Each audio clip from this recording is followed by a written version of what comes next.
भक्तों के जीवन के जो चरित्र हैं किनसे हम भी सीख लें कि हमारे जीवन का कल्याण कैसे होगा। भक्त ध्रुव को उसकी मां कहती है कि उस ईश्वर की भक्ति कर। सज्जनों, ईश्वर की भक्ति का मार्ग जब तक हमें नहीं मिलेगा तो जीवन में ना तो सुख मिल सकता है ना तो शांति मिल सकती।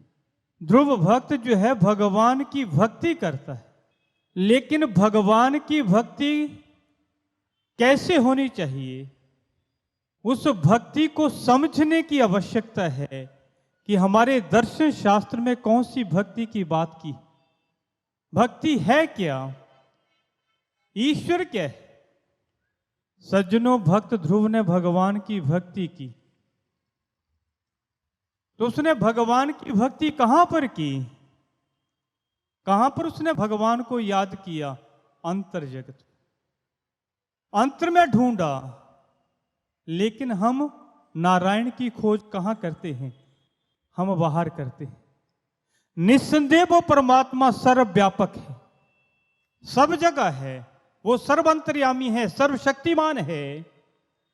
लेकिन जिसको भी आज तक वो नारायण मिला है, जिसको भी आज तक वो भगवान मिला है, तो इस शरीर रूपी मंदिर में जाकर के मिला है। इसलिए तो भक्तों ने गाया कि तेरे पूजन को भगवान बना मन मंदिर आलीशान। किसने जानी माया तेरी, किसने भेद तिहारा पाया।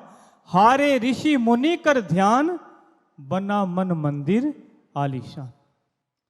संतों ने कहा कि मन तेरा एक मंदिर है, राम रहीम तेरे अंदर है। वो तो अंदर है, लेकिन हमने उसकी खोज कहां की, हमने उसकी खोज बाहर की। इस कारण से ना तो हमें भगवान मिला और ना ही हमें सुख शांति मिली, क्योंकि सुख का आधार ईश्वर है, परमात्मा है। शांति का स्रोत ईश्वर है। जब तक हम ईश्वर से नहीं जुड़ेंगे तब तक ना तो हमें सुख मिल सकता है ना तो शांति मिल सकती है। इसलिए हमारे संत महापुरुष समझाते हैं कि हे इंसान, उस ईश्वर को जान जो सर्वव्यापक है। लेकिन उसको जानेंगे कैसे? समस्त दर्शन शास्त्र कहता है हम जिन भगवान की पूजा करते हैं, उन शास्त्र ग्रंथों में कहा कि ईश्वर सर्वव्यापक है, सर्वशक्तिमान है, सर्वअंतर्यामी है। लेकिन आज के इंसान के भाग्य की विडंबना है, आज हम रामायण को भी मानते हैं, गीता को भी मानते हैं, भागवत महापुराण को भी मानते हैं, सारे ग्रंथों को मानते हैं, भगवान कृष्ण को भी मानते हैं, भगवान श्री राम को भी मानते हैं। लेकिन जो उसमें करने के लिए कहा है हम वो नहीं करते, हम वो नहीं करते हैं। ये धार्मिक ग्रंथ जो हैं किस लिए लिखे गए? ये हमारे लिए प्रेरणाएं हैं। अगर इनको पढ़ करके, इनको सुन करके हमने वो नहीं किया जो करने के लिए कहा है, तो फिर पढ़ने और सुनने का कोई लाभ ही नहीं, कोई लाभ नहीं। सुनना तभी सार्थक है जब सुन करके हम उसके ऊपर विचार करें, चिंतन करें, मनन करें, और मनन करने के बाद उसको अपने जीवन में धारण करें। इसलिए सज्जनों, वो ईश्वर हमारे अंदर है। भगवान कृष्ण कहते हैं कि मैं ही सब भूत प्राणियों के अंतर में आत्मा के रूप में वास करता हूं, मैं ही सबका आदि मध्य और अंत। रामायण में गोस्वामी तुलसीदास जी लिखते हैं, तुलसीदास जी ने लिखा कि ईश्वर अंश जीव अविनाशी, चेतन अमल सहज सुख राशि। ये जीव जो है उस अविनाशी परमात्मा का ही अंश है, लेकिन इस मायामयी संसार में आकर के उस अपने आधार से ही टूट गया है। अगर वो उसके साथ जुड़ जाए तो सुखों की राशि जो है उसके अंदर ही है, उसके भीतर ही है। देवी पुराण में देवी कहती है कि या देवी सर्वभूतेषु शक्ति रूपेण संस्थिता, नमस्तस्य नमस्तस्य नमो नमः। या देवी सर्वभूतेषु ज्योति रूपेण संस्थिता, नमस्तस्य नमस्तस्य नमो नमः। देवी कहती है कि मैं सब भूत प्राणियों के अंतर में शक्ति रूप में वास करती हूं, चेतना के रूप में वास करती हूं, उसी चेतना को नमन है, उसी शक्ति को प्रणाम है। जितने भी मान्यता प्राप्त ग्रंथ हैं, सभी शास्त्र ग्रंथों में महापुरुषों ने एक ही बात की कि वो ईश्वर हमारे अंदर है। इसलिए संतों ने कहा कि काहे रे बन खोजन जाई, वो सर्वनिवासी सदा अलेपा तोहे संग समाई। पूप मधु ज्यों बास बसत है, मुकर माही जैसे छाई, ऐसे ही हरि बसे निरंतर घट ही खोजो भाई। उन्होंने कि काहे रे बन खोजन जाई, उस ईश्वर को खोजने के लिए जंगलों में जाने की आवश्यकता नहीं है। काहे रे बन जाई, वो सर्वनिवासी सदा अलेपा तोहे संग समाई, वो तेरे संग ही है। उन्होंने उदाहरण दिया पूप मधु जो बास बसत है, कि जिस प्रकार फूलों के अंदर सुगंधी है, उसी तरह वो परमात्मा, उसी तरह वो ब्रह्म हमारे अंदर विराजमान है। तुलसी साहिब जी ने लिखा कि जिसकी खोज में हम बाहर भटकते हैं, जिसकी खोज हम बाहर करते हैं, वो कहां है? तुलसी साहिब जी लिखते हैं कि कस्तूरी कुंडल बसे, मृग ढूंढे बन माही, ऐसे घट घट राम है दुनिया जाने नाही। उन्होंने कहा कि जिस प्रकार मृग की नाभि के अंदर कस्तूरी होती है, जिस कस्तूरी से उसको सुगंधी आती है, मृग को इस बात का ज्ञान नहीं है, बोध नहीं है। इस कारण से मृग जो है उस कस्तूरी की खोज बाहर करता है, जंगल जंगल उसको ढूंढता फिरता है, लेकिन मृग को कस्तूरी की प्राप्ति नहीं हो पाती है। क्यों? मृग की खोज गलत है। कस्तूरी तो उसकी नाभि में है और मृग उसकी खोज बाहर करता है। तुलसी साहिब जी लिखते हैं कि ऐसे घट घट राम हैं दुनिया जाने नहीं। उसी तरह हर एक इंसान के अंदर वो राम बैठे, जब तक वो राम हमारे अंदर हैं, ये आंखें देख रही हैं, कान सुन रहे हैं, जीवा बोल रही, ये शरीर नरम है और गर्म है। जैसे ही वो ईश्वर की शक्ति हमारे अंदर से निकल जाएगी तो आंखें तो होंगी लेकिन देखना बंद कर देंगे, कान तो होंगे लेकिन सुनना बंद कर देंगे, जीवा तो होगी लेकिन बोलना बंद कर देंगे। वो कौन सी शक्ति है जिसके रहते हुए ये हमारा शरीर नरम भी है और गर्म भी है, और जैसे ही वो शक्ति निकल जाती है तो ये शरीर ठंडा पड़ जाता है और अकड़ जाता है। हम कहते हैं कि फला व्यक्ति मर गया, उसमें से ऐसी कौन सी शक्ति निकल गई जिसके निकलते ही ये शरीर निष्क्रिय हो जाता है, और उसके बाद अगर हम चंद घंटों के लिए भी इस शरीर को घर में रखें तो यही शरीर बदबू मारना शुरू कर देता है। सज्जनों, वही शक्ति जो इस शरीर का संचालन करती है वही ब्रह्म है। उसको चाहे आत्मा कहो, परमात्मा कहो, कुछ भी कहो, सारे शास्त्र ग्रंथों में उसी की चर्चा की गई है। सारे शास्त्र कहते हैं, सभी अवतारों ने कहा कि वही चेतना जो है ब्रह्म शक्ति, वो ईश्वर का ही अंश है। इसलिए सज्जनों, हमें उसको जानने की आवश्यकता है, उसको समझने की आवश्यकता है। जब तक उस शक्ति के साथ हम जुड़े नहीं, जब तक हमें उस शक्ति का बोध नहीं हुआ, तब तक हम अपने आप से भी अनभिज्ञ हैं कि हम कौन है, हम कौन है।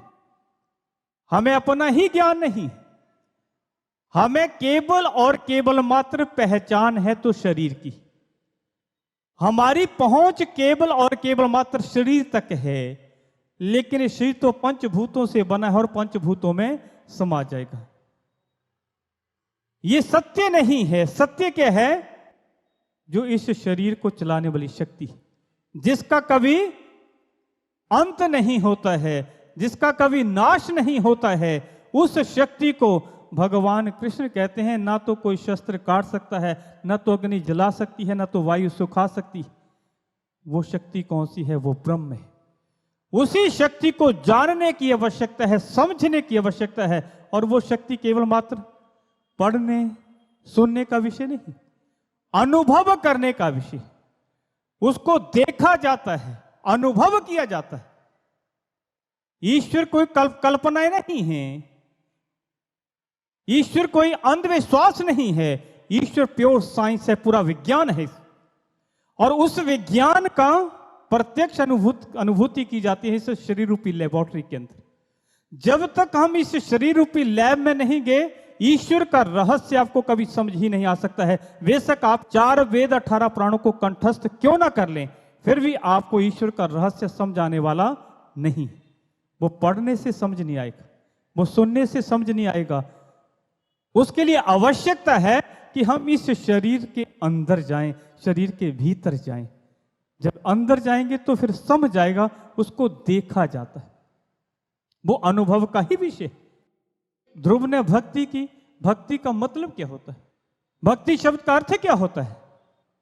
भक्ति शब्द का मतलब होता है जुड़ना। किसके साथ जुड़ना? स्वयं के साथ जुड़ना, कनेक्ट होना, जुड़ना। किसके साथ जुड़ना है? स्वयं के साथ जुड़ना, अपने आप के साथ जुड़ना। जब तक जुड़े नहीं तब तक भक्ति नहीं है, तब तक विभक्त ही है, तब तक हम विभक्त ही हैं। हम भक्त कब बनेंगे? जब उस शक्ति के साथ जुड़ जाएंगे।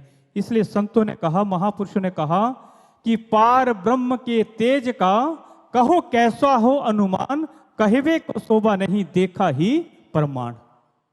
ईश्वर का प्रमाण क्या है? कि उसको हम देखें, उसकी हम अनुभूति कर लें।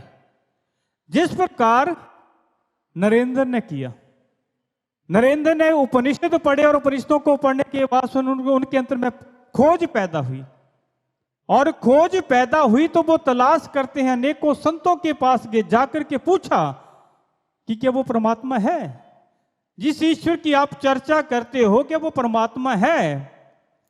तो किसी ने कहा कि तू ऐसा कर ले तुझे परमात्मा मिल जाएगा, किसी ने कहा तू ऐसा कर ले।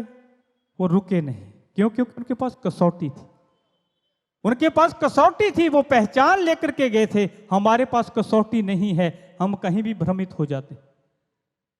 इसलिए सज्जनों, वो रामकृष्ण परमहंस के पास गए, जब उनके सानिध्य में गए तो उनसे भी जाकर के प्रश्न किए कि क्या परमात्मा है? तो रामकृष्ण परमहंस कहते हैं कि इसमें संदेह नहीं, वो ईश्वरीय सत्ता तो कण कण में है, जर्रे जर्रे में उसकी झांकी है। तो नरेंद्र दूसरा प्रश्न करते हैं कि अगर परमात्मा है तो क्या आपने देखा है? तो रामकृष्ण परमहंस कहते हैं कि नरेंद्र तू मेरे बिल्कुल नजदीक खड़ा है, लेकिन मैंने उस परमात्मा को तेरे से भी नजदीक अपने अंत में देखा है, और मैं उसका दर्शन हर समय करता हूं। तो नरेंद्र तीसरा प्रश्न करता है कि इसका प्रमाण क्या है? मैं कैसे मान लूं कि आपने उस परमात्मा को देखा है और उसका आपने दर्शन किया है? इसका प्रमाण क्या है? मुझे प्रमाण दो। तो रामकृष्ण परमहंस कहते हैं कि प्रत्यक्ष को किसी प्रमाण की आवश्यकता नहीं पड़ती है, जब तुझे उसकी प्रत्यक्ष अनुभूति हो जाएगी वो ही इसका प्रमाण है। क्या तू देखना चाहता है? जैसे ही रामकृष्ण परमहंस कहते हैं क्या तू देखना चाहता है, मैं तुझे दिखा सकता हूं, उसी समय चरणों में गिर गए और याचना की। और जब याचना करते हैं तो याचना करने के बाद जब परमहंस प्रसन्न हुए, प्रसन्न होकर के उसको दीक्षा देते, और जब दीक्षा दी तो अंतर में उस ब्रह्म के साथ एकाकार होते हैं। जो उपनिषदों के अंदर पड़ा था उसकी प्रत्यक्ष अनुभूति अपने अंतर में करते हैं। और वो लिखते हैं कि जब ठाकुर की कृपा से मैं इंट्रोवर्ट हुआ, अंतर्मुखी हुआ, मैं उस ब्रह्म के साथ इस तरह एकाकार हो गया कि मुझे अपने शरीर की भी सुधि नहीं रही। मैं अपने शरीर से भी परे चला गया, मैं उस ब्रह्म के साथ उस आनंद में इतना खो गया कि मैं उस आनंद से बाहर ही नहीं आना चाहता था।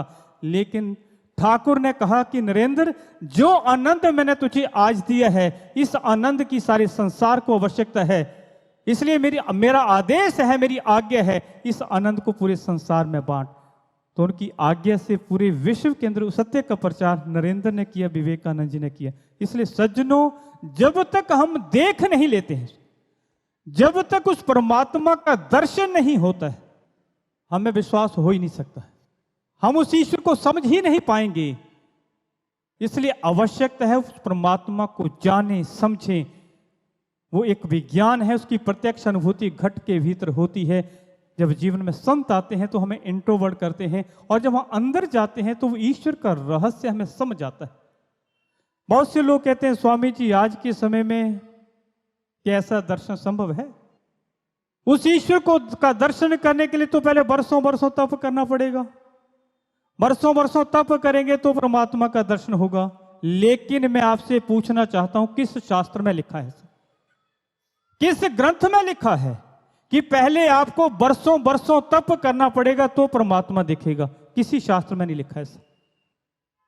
अगर ऐसा होता तो भगवान कृष्ण अर्जुन को युद्ध के मैदान में ये नहीं कहते तू पहले तपस्या कर ले, तपस्या करेगा तो तुझे मेरे योग स्वरूप का दर्शन होगा, ऐसा तो नहीं कहा। नारद ऋषि जी की कृपा से ध्रुव जो है उस नारायण का दर्शन अपने अंतर जगत में करते, प्रहलाद जो है उस प्रभु का दर्शन अपने अंतर जगत में करते हैं। नचिकेता जी यमाचार्य जी की कृपा से उस ईश्वर का दर्शन, उस आत्मा के रहस्य को अपने अंतर में जान लेते हैं।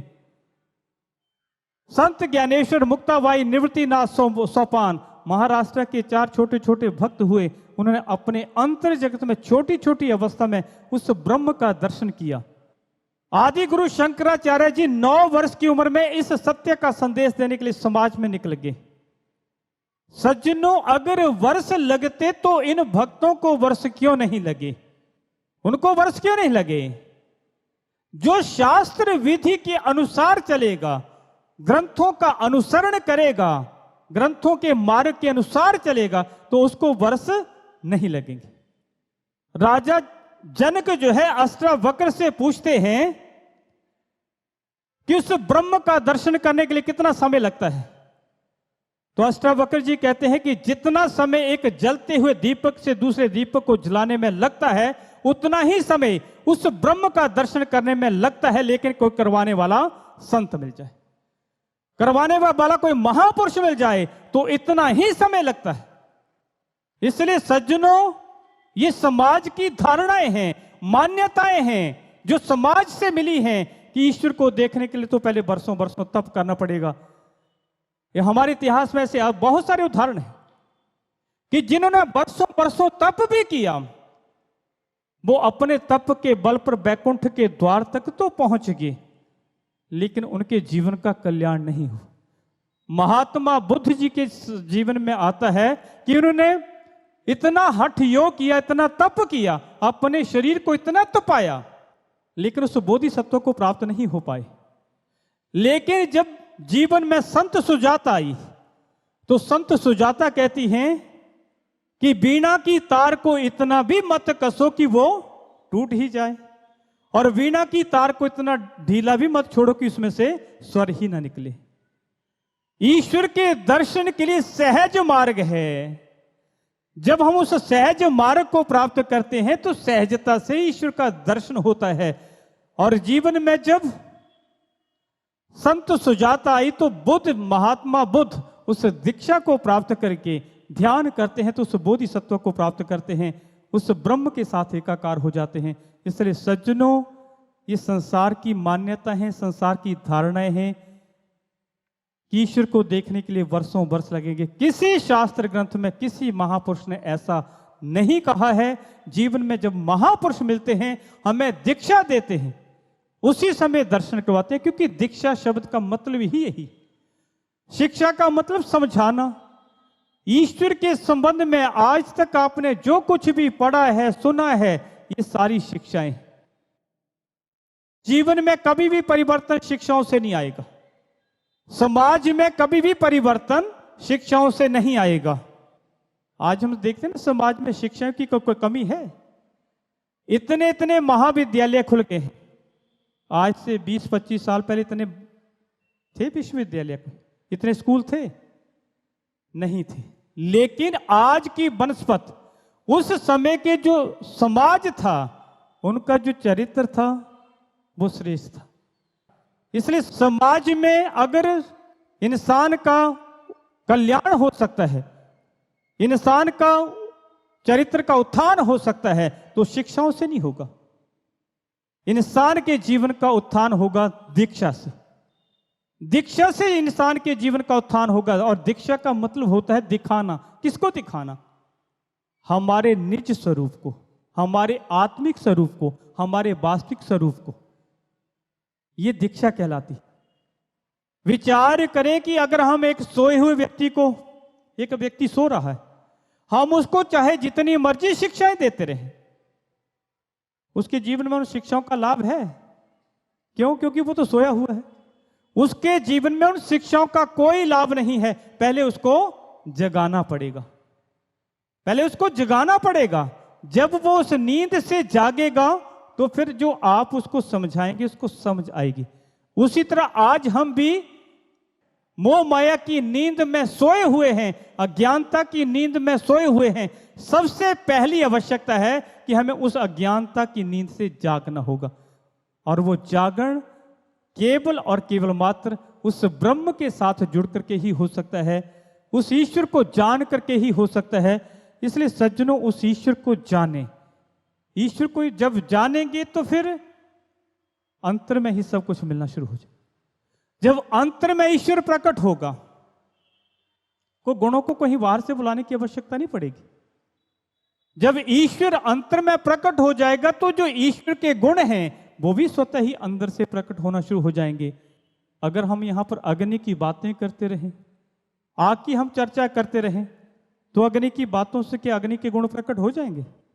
लेकिन हम कुछ लकड़ियां इकट्ठी करें और माचिस से वहां पर आग जला दें, जैसी अग्नि प्रज्वलित होगी तो जो अग्नि के गुण हैं वो स्वतः ही प्रकट हो जाएंगे। वहां पर प्रकाश हो जाएगा, ऊष्मा भी हो जाएगी। उन गुणों को कहीं बाहर से बुलाने की आवश्यकता नहीं है। उसी तरह जब हमारे अंतर में परमात्मा प्रकट हो जाएगा तो परमात्मा के गुणों को कहीं बाहर से बुलाने की आवश्यकता नहीं पड़ेगी। वो गुण स्वतः ही हमारे अंतर में प्रकट हो जाएंगे। इसलिए सज्जनों, अगर हम भी भक्त बनना चाहते हैं, अगर हम नारायण को प्रसन्न करना चाहते हैं, भगवान कृष्ण को प्रसन्न करना चाहते हैं, तो भगवान कृष्ण की प्रसन्नता उसी में है जो उन्होंने हमें करने के लिए कहा है, हम वो करें। हम भगवान कृष्ण को तो मानते हैं लेकिन उनकी बात नहीं मानते हैं। जब तक उनकी बात नहीं मानेंगे तब तक वो प्रसन्न नहीं हो सकते, तब तक वो प्रसन्न नहीं हो सकते। उनको प्रसन्न करने के लिए वो करना पड़ेगा जो हमें उन्होंने करने के लिए कहा है। एक पिता है, वो अपने घर से दूर कहीं गया और उसने अपने बेटे को चिट्ठी लिख करके भेजी, यहां पर बहुत ठंड है, मेरे सर्दी के कपड़े वहां पर भिजवा दे। अब बेटे ने क्या किया, जो पिता ने चिट्ठी लिख करके भेजी थी, उस चिट्ठी को एक फोटो फ्रेम में फ्रेम करवा लिया और अपने घर में उसको लगा लिया। सुबह शाम उसको धूप दिखा दे, पिता प्रसन्न हो जाएगा। पिता की प्रसन्नता किसमें है? जो पिता ने करने के लिए कहा है हम वो करें। पिता ने क्या करने के लिए कहा है कि मेरे सर्दियों के कपड़े भिजवा दे, कपड़े भिजवा देगा तो पिता स्वतः ही प्रसन्न हो जाएगा। उसी तरह हमारे परम पिता ने हमें क्या करने के लिए कहा है, हमने तो उसके ऊपर कभी सोचा ही नहीं। जो हमने अपने परिवार में, समाज में करते हुए देखा, हम भी वही करते जा रहे हैं। लेकिन भगवान नारायण ने, भगवान कृष्ण ने, भगवान राम ने हमें क्या करने के लिए कहा, हमने उसके ऊपर कभी विचार ही नहीं किया। इसलिए सज्जनों, भगवान हमें अंतर में जाने की बात करते। ईश्वर हमारे अंतर में है, वो हमें अंदर जाने के लिए ही कह रहे हैं। जब अंदर जाएंगे तो पूर्णमासी होगी, फिर पूर्णमासी आएगी। हम महापुरुष ने कहा कि द्वार दया का जब तू खोले, पंचम स्वर में गूंगा बोले, अंधा देखे लंगड़ा चल के पहुंचे काशी रे, दर्शन दो घन श्याम नाथ मेरी अखियां प्यासी रे। मंदिर मंदिर मूर्त तेरी, अजो न देखी सूरत तेरी, युग बीते ना आई मिलन की पूर्णमासी रे, दर्शन दो घन श्याम नाथ मेरी अखियां प्यासी।